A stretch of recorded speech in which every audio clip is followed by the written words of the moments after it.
Señora, continuamos aquí con el desarrollo de su espacio Diario 16.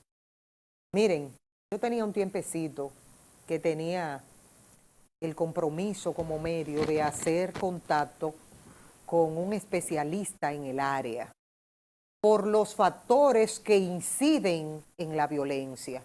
Hicimos contacto con el licenciado Janoy Vargas, licenciado en Psicología Clínica, presidente fundador de Volver, reconocido comunicador en República Dominicana en temas de salud mental, diplomado en programas de monitoreo y evaluación de servicios de la salud de la Universidad de Puerto Rico y UNIBE, Master Training de los programas de las Naciones Unidas para el trato profesional de las adicciones, con más de 22 años de experiencia en el trato de las mismas. Fue secretario de Finanzas del CODOSI, actualmente es presidente del CODOSI, el Colegio Dominicano de Psicólogos, es articulista. Para nosotros como medio de comunicación, un placer inmenso tenerlo aquí como un especialista en el área. Licenciado Janoy Vargas, gracias por aceptar la invitación para participar en este espacio. Bueno, usted sabe que aquí estamos entre familia. Ya yo no voy a decir gracias por invitarme, nada de eso. Usted sabe que somos de aquí. Así mismo es. Bueno. Janoy, ¿cuáles son los factores que están incidiendo para que la violencia se haya agravado cada vez más? Mira, son múltiples, porque es un tema multifactorial al que lamentablemente no se le ha querido poner la atención ni dar el enfoque debido, que eso lo podemos hablar más tarde. Yéndonos al punto fundamental de tu pregunta y empezando a puntualizar factores, lo podemos dividir en factores macro y factores micro, refiriéndonos a los elementos de la dinámica interna, en el orden familiar, la forma de relacionarse. En el orden macro, mira, nosotros podemos hablar de factores que están vinculados a la dinámica de la vida de hoy, que se caracteriza por muchos estresores, muchos elementos diarios que son detonantes, alimentados o sustentados por una baja tolerancia que se va cultivando por la forma en que la dinámica de la vida se da. Por ejemplo, la gente ya está poco dispuesta a esperar, a postergar gratificaciones, a aceptar no como respuesta, se frustra con facilidad y es propio del ser humano transferir esas frustraciones, esos elementos estresantes, en el caso de los hombres, de una manera irascible, de una manera violenta, que se pone de manifiesto en la manera verbal de expresarse, se pone de manifiesto en la intención de agresividad, porque es como algo que tú tienes dentro, que está saturado y lo tienes que transferir. Y ahí es que vemos entonces que se va dando en el núcleo familiar la violencia verbal, la violencia física, las intenciones de agresividad. Y eso a su vez, cuando tú lo transfieres en el núcleo familiar, entonces se va permeando en los hijos, se va viendo como modelo, ciertamente, y de alguna forma se tiende a replicar en lo futuro. Por eso que nosotros vemos, por ejemplo, en una reunión de padres, ahora hay que preguntar si el video es de aquí, creo que sí, en una reunión de padres en una escuela, cayéndose a sillazo, ¿entiendes? Si tú ves, por ejemplo, a nivel de la policía, tú ves agresividad, pero cuando lo ves no es porque lo forman para eso, es que son un reflejo de la sociedad como tal. Entonces, la sociedad se ha ido enfermando en el tema de la violencia y nosotros no hemos tenido una respuesta psicoeducativa, formativa, porque todavía estamos en dirección al tema de las matemáticas, de la lengua española, de sociales, cuando tenemos un mar de información en el Google, donde muchas veces los muchachos hasta le están dando cátedra a los profesores. No es que no se enseñe esta materia, pero que estamos omitiendo un elemento fundamental que tiene que ver con la convivencia, las normas de convivencia, la interrelación cívica y la forma de tratarnos como seres humanos. Entonces, al no poner atención a eso, Miosotti, entonces nos vamos a una razón que tiene que ver que cuando un fenómeno se está dando y no encuentra respuesta de abordaje, no encuentra respuesta desde quienes deben estudiar el fenómeno y proponer, entonces vemos algo que se va agravando. Incluso tenemos un mal enfoque, porque en vez de ver una violencia social, nos estamos por agendas internacionales enfocando en violencia de género. Y la violencia de género lo que te dice a ti es que el hombre agrede a la mujer porque es mujer. Y eso no es cierto. ¿Por qué? Porque un hombre siempre tendrá mucho más razones por la que apreciar una mujer de la que viene y con la que forma un hogar, que es madre de sus hijos, siempre tendrá mucho más razones para apreciarla que despreciarla. Ahora, ¿qué es lo que se da? Se da una violencia en el marco de una dinámica afectiva, ¿verdad? En donde ciertamente el hombre tiende a ser posesivo, tiene constructo de pensamientos de el macho controlador, y entonces eso da como resultado que ante su fuerza física, cuando se presenta el evento, el conflicto, entonces el hombre prevalece y denota, ¿verdad?, su fuerza, su agresividad, que es propio de su naturaleza misma. Entonces, enfocarlo por ahí es un error, porque la violencia ahora mismo se está dando como fenómeno social, es algo amplio, abarca todo y se ve en las diferentes dimensiones, desde el punto de vista también de cómo la gente misma se siente violentado socialmente cuando, por ejemplo, sus derechos se le quitan, cuando una persona le quita lo que le pertenece, cuando legisla incorrectamente y eso afecta su bienestar, el de él y de su familia. Son formas también de violencia. La mujer tiene su forma de violencia también, es más pasiva-agresiva.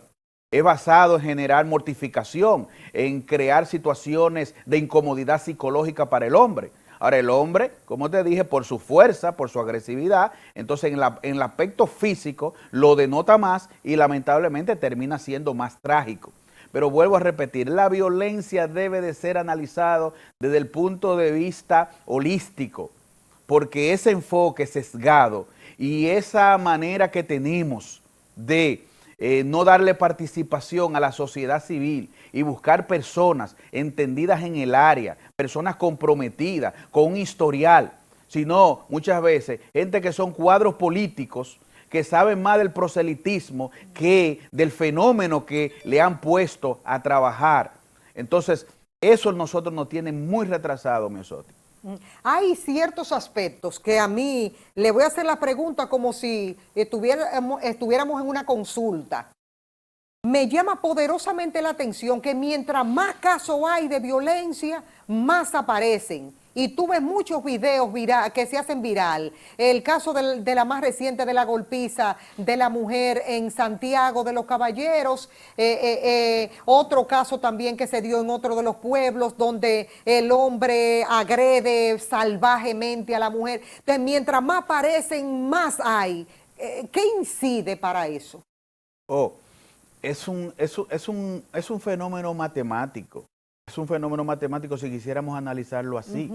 Es decir, en la medida en que no se toman las correctas medidas y el ciudadano sigue evolucionando, sigue desarrollando en un ámbito en donde no encuentra la respuesta de trabajo en relación al tema, es natural que ese fenómeno, aparte de ser repetitivo, se torne creciente. Entonces, eso es lo que nosotros estamos viendo. Somos 11 millones de habitantes. Vamos a esperar ser 15.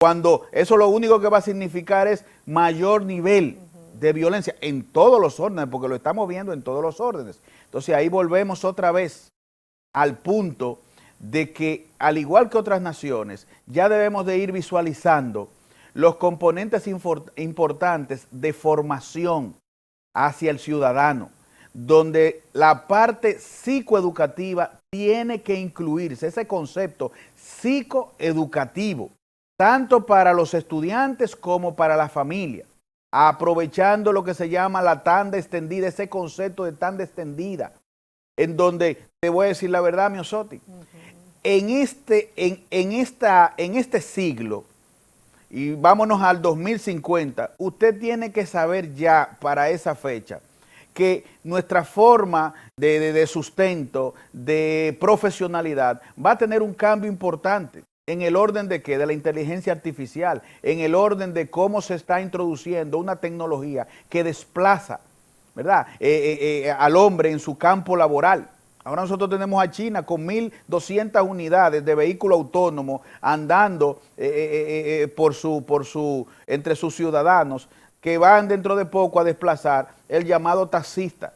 Pero está también en riesgo el mismo médico, está en riesgo también el psicólogo. Ya inteligencia artificial, dentro de la virtualidad, te dan terapias.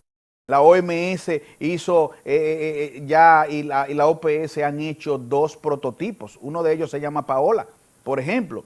Entonces, la inteligencia artificial y la capacidad de programar con algoritmos para que superen al ser humano en sus procesos cognitivos, en cuanto a saber de historia, en cuanto a saber diagnosticar. Por ejemplo, hay computadoras que te diagnostican médicamente con más precisión que cualquier médico, por más genio que sea, para decirte algo. Entonces, ¿qué es lo que nos queda? A nosotros los seres humanos ahora, nuestro elemento diferenciador es la empatía, son los afectos, son las capacidades de nosotros transmitirnos afectivamente.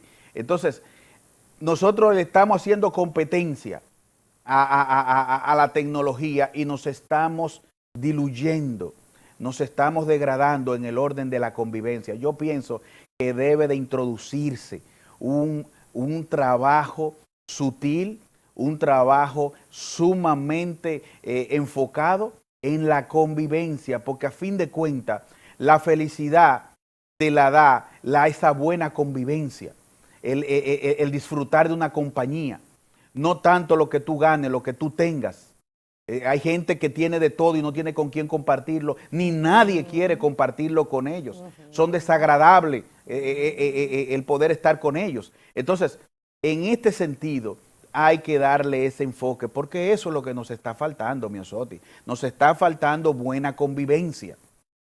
¿Qué ha incidido para que eso comience a cambiar? Porque yo recuerdo que lo que más había en la República Dominicana era ese compartir, de que el vecino hasta te esperaba para beberse un cafecito contigo, para beberse un tececito, en que vamos a sentar un ratico, vamos a compartir. Ahora tú vives ahí puerta con puerta conmigo, a mí no me interesa si tú estás bien o mal, y la gente como que se ha puesto mecánica.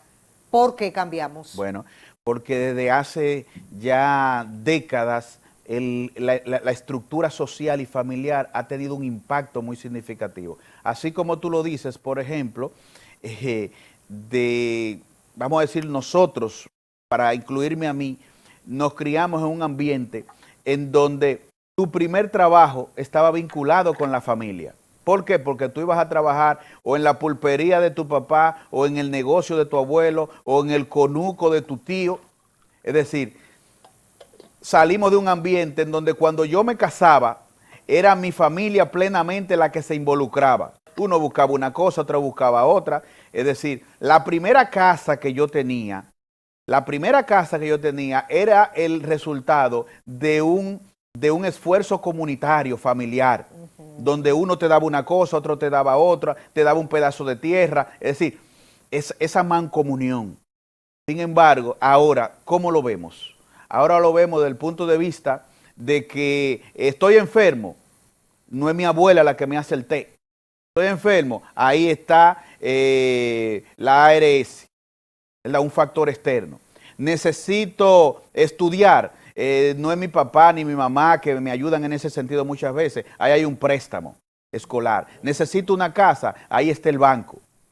Necesito, es decir, los factores que me apegaban a la familia se han ido digregando, alejando, y me he ido viendo como un ser, ¿verdad?, que lo esencial que recibe muchas veces viene de fuera. Aún así prevalece que, a diferencia, por ejemplo, de los gatos, el ser humano, ¿verdad?, es una criatura especial, porque, por ejemplo, el gato a la semana ya se independiza porque la gata lo suelta en banda.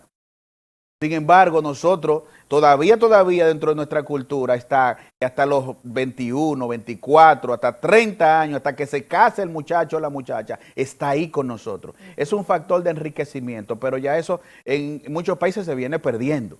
¿Verdad? Claro, tampoco se puede abusar de tener muchachos de 27, de 30 años jugando juegos electrónicos en la casa y sin dar un golpe ni siquiera de karate, ¿verdad? Pero como quiera que sea, está esa característica humana de acogida, de compenetración, que es lo que nos enriquece afectivamente. Sin embargo, se viene perdiendo todavía porque la gente está dentro de la casa, pero a veces tampoco comparte. Así mismo, sí, porque se entretiene cada quien. Sí. Bueno, lo vemos en los restaurantes y van 4 y los 4 están así. Sí. Yo a veces he compartido con gente y yo le digo, ¿a qué fue que se vino para el restaurante? Porque si hubiese sido para el celular, no quedamos allá en la oficina y no tenemos que venir para acá y gastamos dinero. Pienso yo, en algún momento determinado eso va a cambiar. ¿Por qué vemos hombres, para mencionarlo de los dos lados, tanto hombres como mujeres, tan aferrados a alguien, de que si fulano no está, yo prefiero matarlo o yo prefiero agredirlo, pero si él no está, no vivo? ¿Por qué se da eso? Ese apego. Sí, bueno, ya hay que estar hablando de vulnerabilidades psicológicas, de temas vinculados a autoestima, de temas vinculados a particularidades en la forma de ser, porque no podemos decir que todos los hombres, ni todas las mujeres, o la mayoría son así. Hay gente simplemente que su patrón es, bueno, más para adelante hay gente. Sí. Sin embargo, hay otros apegados. Esa forma de vulnerabilidad psicológica, una de las maneras en que se da es en el hecho, por ejemplo, de personas que han tenido trauma de pérdida, han sentido abandono y de repente, cuando encuentran a quien apegarse, a quien aferrarse para que le sacie de esa hambruna afectiva, entonces en el momento que ven el riesgo de la pérdida nuevamente, entonces responden a esas formas de memoria emocional, para llamarle de una manera, y es ahí cuando se ve ese apego patológico de esa persona y su indisponibilidad a vivir si no es aferrado a esa persona. Todo aquel que sienta un apego en esa misma parte donde usted lo está expresando, lo más recomendable es que vaya al psicólogo inmediatamente. Tiene que ver eso como un síntoma de afección psicológica y por lo tanto para su bienestar, para su calidad de vida, poder recibir la asistencia. Porque, por ejemplo, una persona codependiente, para decirte a alguien que vive a través del otro, su esposo, su hijo, con un problema, vamos a decir, de adicción o de comportamiento de riesgo, y usted vivir a través de esa persona, que usted no duerme hasta que no llegue, que usted siempre está pendiente de si viene o no viene, qué le puede pasar, él le llama y si no le contesta ya piensa lo peor. Entonces, eso es una sintomatología, básicamente, que lo que genera es mucha angustia y te puede alterar la bioquímica de tu cerebro hasta el punto de interpretar, sentirte vivo a través del dolor y del sufrimiento y no encontrarte bien cuando estés normal. Óyeme, pero es fuerte, el licenciado. Muy fuerte. Muy fuerte. ¿Cómo yo logro que haya realmente ese conocimiento de que me indique a mí, esta pareja que yo tengo no está, como decimos nosotros cotidianamente en los barrios, de que no está en mí? Yo siento que fulana ya no tiene ningún tipo de cariño conmigo, déjame sentarme, hablar con ella, que ella siga su vida y yo también. ¿Eso no es lo más sano? Claro, ahora me voy a ir lejos para después acercarme, nosotros. Sí. ¿Qué va a pasar cuando se pueda demostrar que los vehículos autónomos te desplazan con menos riesgo de accidente que si lo hiciera un humano? ¿Qué va a pasar cuando se dé eso así? Que habrá una tendencia de la gente en andar en vehículos autónomos. ¿Por qué? Porque no se entretiene con un celular, no toma mientras maneja, ni es imprudente en el marco de como lo somos frecuentemente los seres humanos. Entonces ahora me acerco la inteligencia artificial está prometiendo la capacidad de escoger para ti una pareja con mayor precisión que si la escogiera tú misma. ¿Tú sabes por qué? Porque cuando nos toca escoger muchas veces, nos circunscribimos a cosas que están vinculadas con traumas, con problemas, con situaciones, y no lo hacemos con la debida objetividad y en consonancia con nuestros patrones de personalidad tal cual. Por eso tú encuentras que hay gente que se casan ahora y a los 3, 6 meses están divorciados. Y tú encuentras que hay una persona que tú no la querías mucho al principio, te casaste con ella y de repente eres loca con ella, la amas, convive con esa persona extraordinariamente, no tiene los detalles que más te atraían al principio, pero en su esencia es.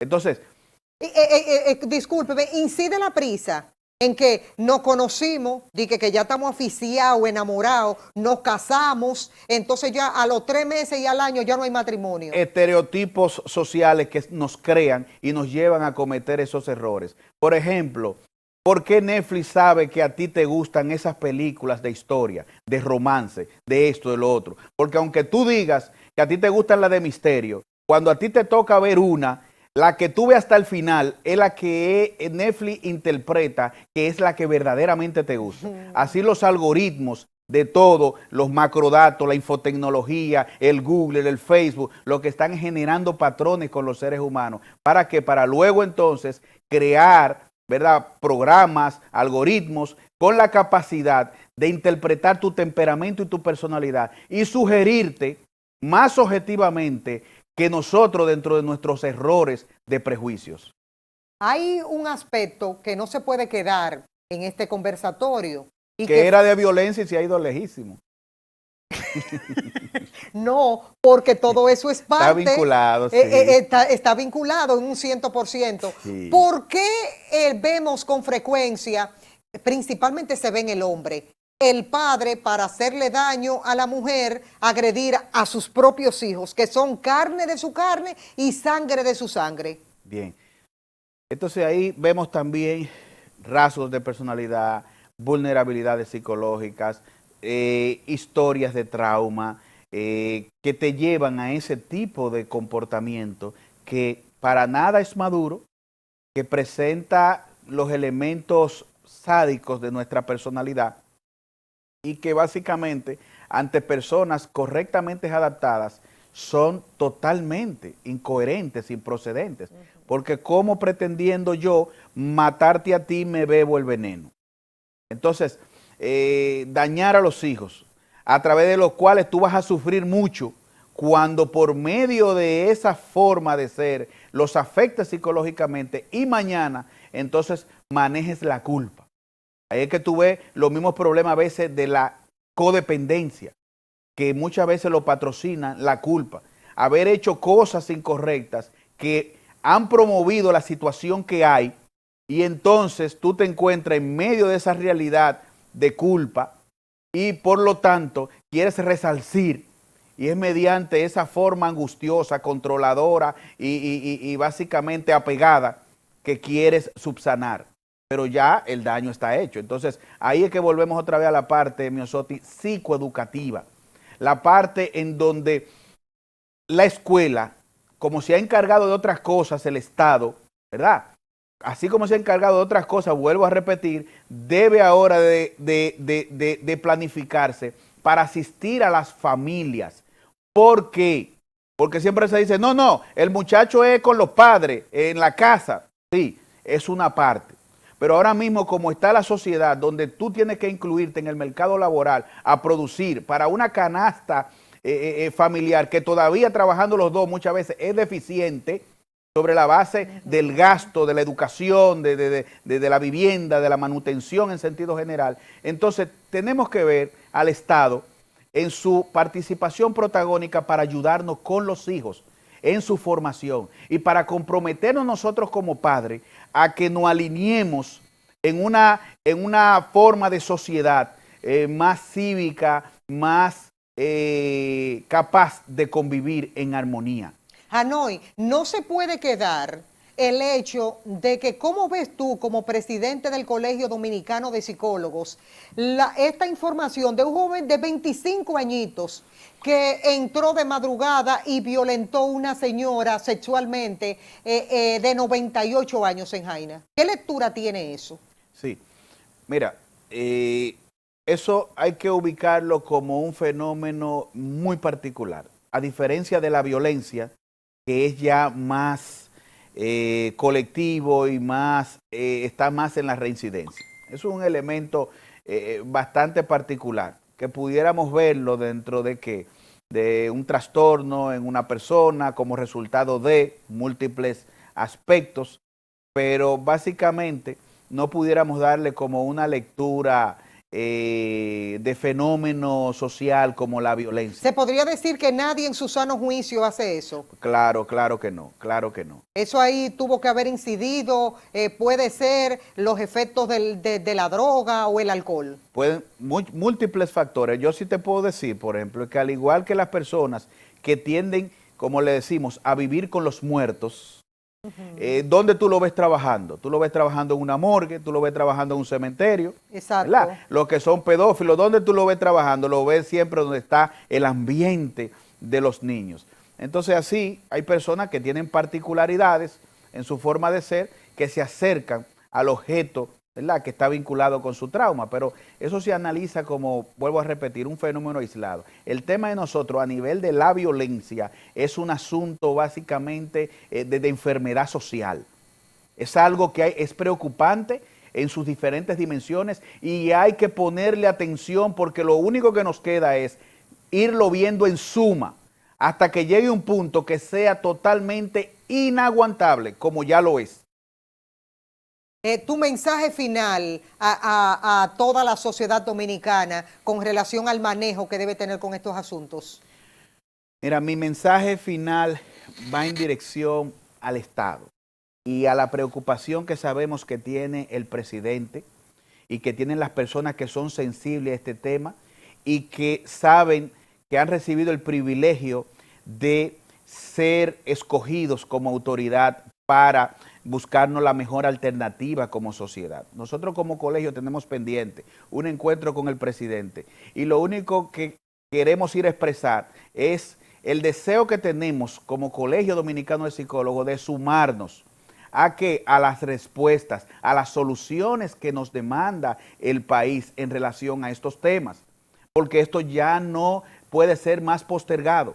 La gente necesita un plan de trabajo que vaya en dirección a mitigar el impacto de lo que está pasando, pero más que todo a crear una estructura preventiva donde nos aseguremos que en los próximos 10 años, trabajando de manera consuetudinaria, vamos a lograr, señores, disminuir esto en un % importante, porque no puede seguir creciendo, tiene que pararse y de ahí llevarlo a retroceder. Señores, las gracias al licenciado Janoy Vargas, presidente del Colegio Dominicano de Psicólogos, por de esa apretada agenda venir y sacar tiempo para compartir estas informaciones de interés para toda esta sociedad. Janoy, gracias. A la orden. Se nos fue el tiempo. Mañana a las 6 de la mañana estaremos aquí compartiendo de nuevo con ustedes.